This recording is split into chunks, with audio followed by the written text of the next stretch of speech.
بسم اللہ الرحمن الرحیم۔ شریعت میں عرف و عادت کا اعتبار اور اس کے اصول و قواعد۔ حقیقت یہ ہے کہ شریعت اسلامی سب سے بڑی خصوصیت مسائل زندگی کی بابت عدل و اعتدال ہے۔ نہ شریعت اسلامی کا مزاج یہ ہے کہ وہ وضعی قوانین کی طرح ہر روز اور ہر ان تبدیلی قبول کرتی رہے، اور ایک بات خواہ کسی قدر بھی نامعقول اور مسائل اور اخلاقی قدروں کی مغایر ہو، لیکن اگر اس نے رواج کا درجہ حاصل کر لیا ہو، لوگ اس کو برتنے لگے ہو تو اس کو بہرحال قبول کر لیا جائے۔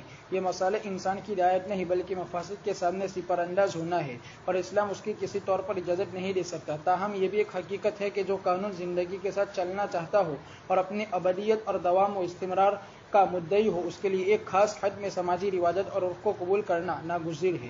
چنانچہ فقہ اسلامی میں بہت سے احکام کی بنیاد عرف پر رکھی گئی ہے۔ قرآن و سنت، آثار صحابہ اور قیاس سے عرف و عادت کے معتبر ہونے کا ثبوت ملتا ہے، اور اس کے معتبر ہونے پر تمام فقہاء کا اتفاق ہے۔ اسی پس منظر میں فقہ اسلامی میں عرف کی حیثیت، اس کے مقام اور اس کے معتبر ہونے کی صورت و اصول و شرائط پر تفصیلی بحث اور غور و فکر کے بعد درج ذیل تجاویز منظور کی گئی۔ عرف کی حقیقت اور اس کی مختلف اقسام۔ نمبر 1، عرف لغوی طور پر جانی پہچانی جس کو کہتے ہیں۔ اصطلاح شرع کے اندر عرف سے مراد وہ اقوال و افعال ہیں جو معاشرے میں رائج ہو اور لوگ ان پر عمل پیرا ہو۔ نمبر 2، عادت کا لغوی معنی کسی امر کے مقرر پیش آنے کی ہے، اور اصطلاحی طور پر عقلی رشتے کے بغیر کسی امر کا اس طرح بار بار پیش آنا کہ طبیعی امور کی طرح اس کی انجام دہی آسان ہو گئی ہو، عادت کہلاتی ہے۔ نمبر 3، عرف و عادت کے درمیان کوئی حقیقی فرق نہیں، مصداق کے اعتبار سے دونوں ایک ہے، گو مفہوم کے اعتبار سے جدا جدا ہے۔ نمبر 4، عرف اور اجماع کے درمیان فرق یہ ہے کہ عرف عام لوگوں کے قول و عمل سے وجود میں آتا ہے، جبکہ اجماع مجتہدین کے اتفاق کا نام ہے۔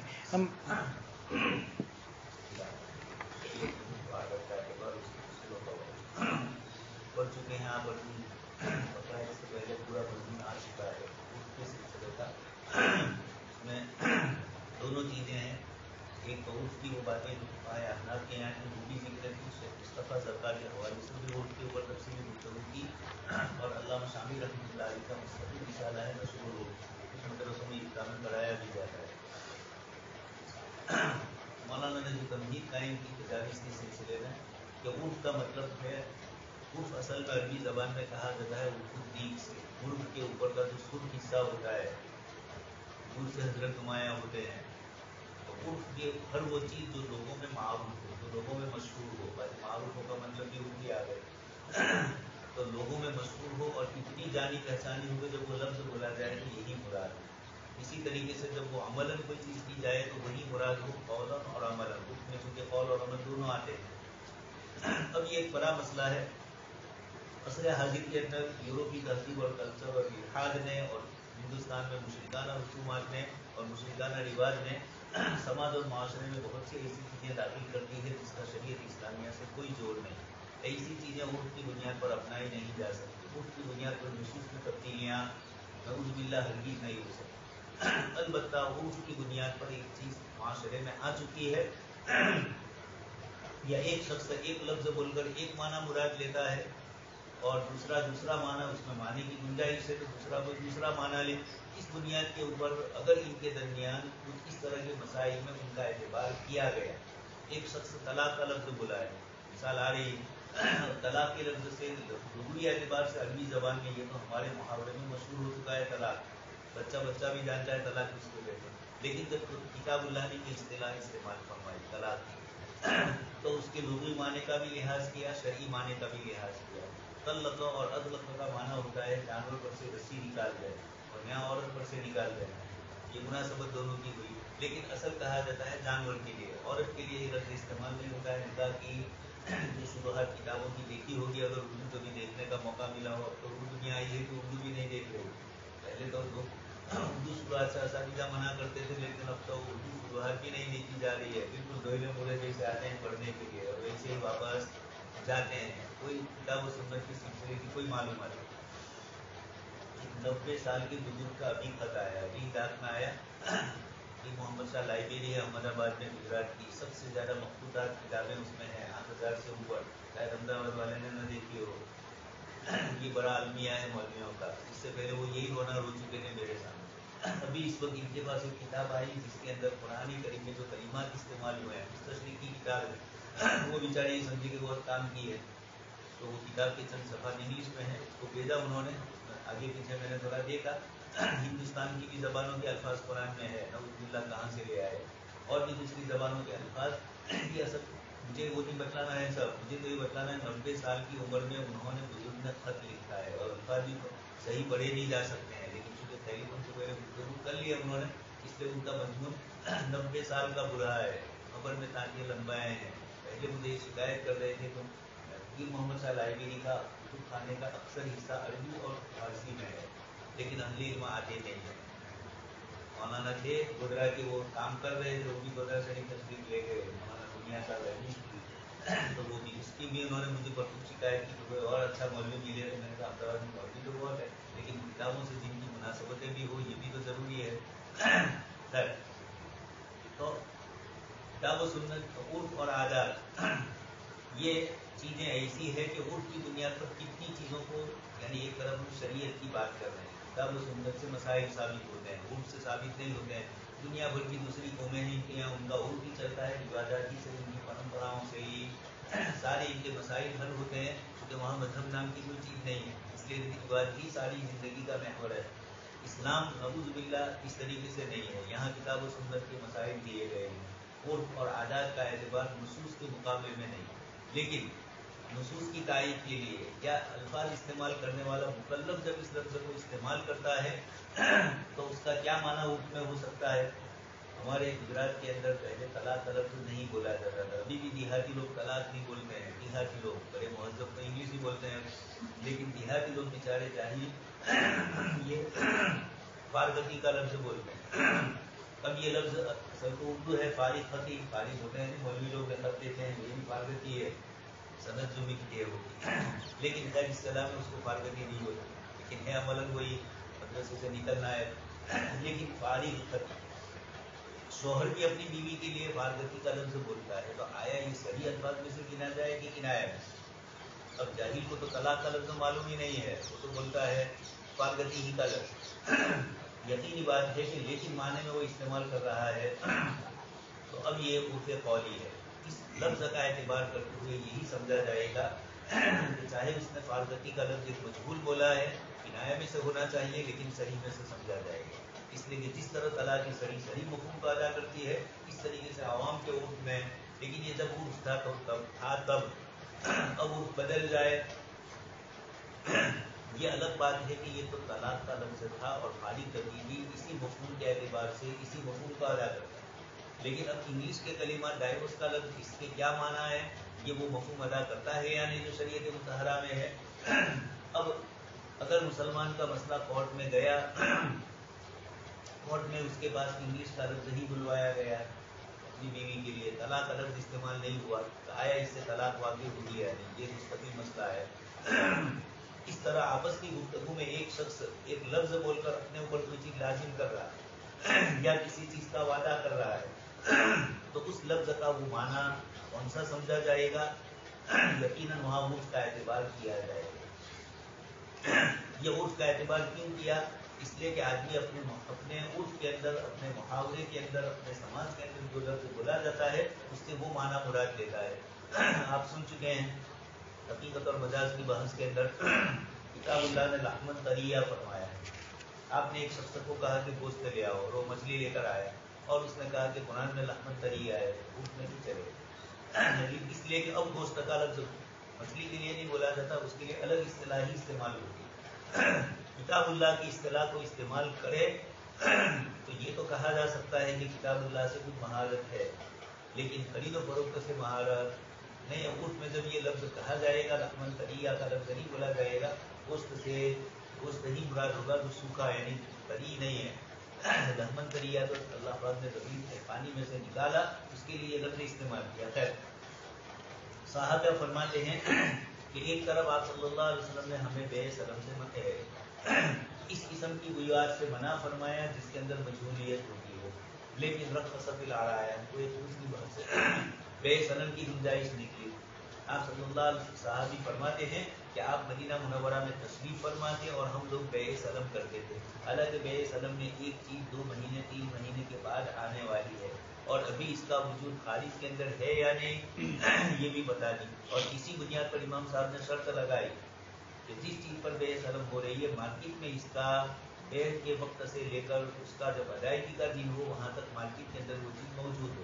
اگر ہے ہی نہیں اور آپ کے کھیت میں بارش زیادہ ہو گئی اور آپ نے پیسے لے لیے ہیں, گیہوں بیچ دیے ہیں اور اب آپ کے یہاں گیہوں ہی نہیں ہوئے, مارکیٹ میں سے لا کر دینا پڑے گا آپ کو. یہ نہیں کہہ سکتے کہ ہمارا کھیتر میں نوئی گئے بات پوری رہی. اب یہ عرف کے اعتبار سے کون سے گیہوں عرف آئے تو بے سلم بھی عرف کی بنیاد پر جائز ہوا, اور اب گیہوں کون سے لیے جائیں گے تو یہ بھی عرف ہے کہ بھائی معتدل قسم کے یا جو لوگ کثرت سے جس علاقے میں کھاتے ہوں وہی گیہوں لیے جائیں گے. اس طرح فنون سے نامیکا کا آپ مسئلہ سن چکے ہیں. ایک شہر میں مختلف قسم کے سکے اس زمانے میں چلتے تھے. بروچ کے نواب کے یہاں بروچ کا بھی سکہ چلتا تھا, نامود کے نواب کا بھی چلتا تھا. دونوں سکے چلتے تھے اس لیے کہ سکوں میں ہی جان تھی. اب ان کا آپس میں بھاؤ کیا تو اب جب بروچ میں بولے تو بروچی کا سکہ مراد ہوگا, سورت میں بولیں گے تو سچین کا نواب تھا, سورت کا نواب تھا, اس کے سکے. اس طریقے سے الگ الگ علاقوں میں الگ الگ پنچ محل ایک الگ ضلع تھا, چھوٹا شہر وہاں نواب نہیں تھے لیکن پنچ محل کے راجا ضرور تھے. تو عرف کا اعتبار ہوگا. عرف لغوی طور پر جانی پہچانی چیز کو کہتے ہیں, آپ کی توہین اس پر گفتگو کرنا. عرف اور عادت کے دو لفظ بولے جاتے ہیں, یہ بھی آپ سن چکے ہیں کتاب میں مولانا نے الموجز کہہ کر. عرف اور عادت قولی اور عملی دونوں کے لیے الگ الگ استعمال کیے لفظ استعمال کیے. حقیقت میں کوئی فرق نہیں ہے, مصداق کے اعتبار سے دونوں ایک ہے, مفہوم کے اعتبار سے لوگوں نے جدا کر دیا. عرف قولی کو الگ کہا, نہ عرف عملی کو الگ کہا, اور عادت کو عرف عملی کہا, اس لیے کہ عادت میں بولا نہیں جاتا. لیکن دوسرے اعتبار سے دیکھیں تو ایک لفظ بول کر عادت یہ مراد ہے تو لفظ ہی سے تو مراد ہوئی. اس پہ کچھ لوگوں نے کہا کہ تو عرف قولی ہو, اور عادات کے اندر عمومی طور پر عمل ہوتا ہے تو کہا اکثر حصہ اس کا کیا ہے عرف عمل کے اعتبار سے ہے. لیکن یہ اس اعتبار سے کہا کہ وہ اتنا بڑا فرق ہے. دوسرا اس کے بعد گفتگو کی عرف اور اجماع میں فرق. عرف تو لوگوں کے رواج پذیر ہونے کی بنیاد پر وہ چیز ہوتی ہے, اور اجماع میں فقہائے مجتہدین ان کا کسی مسئلے کے اندر اتفاق ہو جانا کسی مسئلے میں یہ اجماع کہا جاتا ہے. اجماع اپنے اعتبار سے پاورفل ہے, لیکن کبھی کبھار عرف کو بھی اجماع پر ترجیح اگرچہ عملاً ایسا ہوتا نہیں ہے, اس لیے کہ اجماع بھی تو اس زمانے کے اہل علم ہی کے درمیان رائے. البتہ اگر وہ چیز اہل علم کے درمیان پرانا اجماع تھا, یعنی ایک زمانے میں اجماع ہو چکا تھا, لیکن وہ اجماع جس مسئلے پر ہوا ہے مسئلہ اپنی جگہ پر, اور الفاظ کا فرق ہوا. جیسے ابھی میں نے کہا لفظ طلاق اور لفظ فارغ فقی, اب یہ فارغ فقی کا لفظ آنا چاہیے تھا طلاق کی کنایہ میں, لیکن کثرت استعمال نے اس کو طلاق صحیح کے معنی میں کر دیا. اور اس وقت فلاطوری صاحب نے فتوے میں یہی فرمایا, اور اس طرح کے دوسرے کلمات رات دن رواج پذیر ہوتے ہیں, ان میں بھی یہی ہوتا ہے. تو عرف اور اجماع میں یہ دونوں کا فرق ہے. موضوع کے اعتبار سے عرف کی دو قسمیں ہیں, عرف قولی اور عرف فعلی. بعض الفاظ یا تراکیب لوگوں کے درمیان کسی خاص معنی میں مراد ہو جائے اور جب وہ بولا جائے تو کسی قرینہ اور عقلی دلیل کے بغیر وہ معنی سمجھا جائے, عرف قولی ہے. اور کسی عمل کے بارے میں لوگوں کی عادت و رواج عرف عملی ہے. عرف قولی نے عرف عملی, قول کے ذریعے لوگوں کی چیز بدلتے ہیں تو عرف قولی, اور عمل کے اعتبار سے بدلتے ہیں عرف عملی. اس کی مثال ہے عرف قولی کی مثال ہے ہمارے نہیں ملتا آپ کو تو ایک بس انہیں چیزیں پر کافی عرف قولی کی مثال ہے سامنے کی سطح پر اور فورس کے اکثر عرف قولی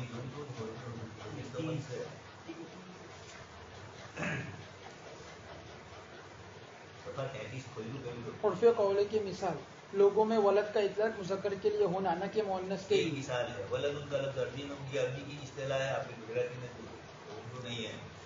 لسان ہی کے یہاں سب سے پہلے اعتبار تو ولد ان کا لفظ بولیں گے تو مذکر ہی مراد ہوتا ہے مؤنث میں, یہ عرف ہو گیا. اب ہمارے یہاں گجراتی میں انگلش میں آپ جانتے ہیں baby boy baby girl Urdu پڑھے, اس لیے بیبی بولنے کا آپ مؤنث ہی ہوتی ہے. ہر زبان کا اپنا عرف ہوتا ہے, اس لیے لوگ چکر میں پڑ جاتے ہیں. انگلش میں کون آئے نہیں کہ بیبی گرل آئی تو بیبی نے بوائے تو ہوتے ہوئے سمجھے کہ بیبی ایک چھوکری. یہ اس طرح اصطلاحات کا تعارف ایک دوسرے سے ہوتا ہے. نمبر 2 ڈابے کے لفظ کا حرف گھوڑے پر اطلاق. ہر دابتن کا صرف گھوڑے پر اطلاق فرمائی. عربی میں دابتن کا لفظ ہر جانور کے لیے. کتاب اللہ نے وما من دابۃ فرمایا, رہنے والے بھی آ گئے, اور بھی کوئی نئی مخلوق ہو جو ہم نہ جانتے ہو کس طرح وہ چلتی ہے وہ سب کی سب آ گئی. تو کتاب اللہ نے مطلق استعمال, لیکن اہل لسان کے یہاں دابتن بولتے تھے تو آپ سن چکے ہیں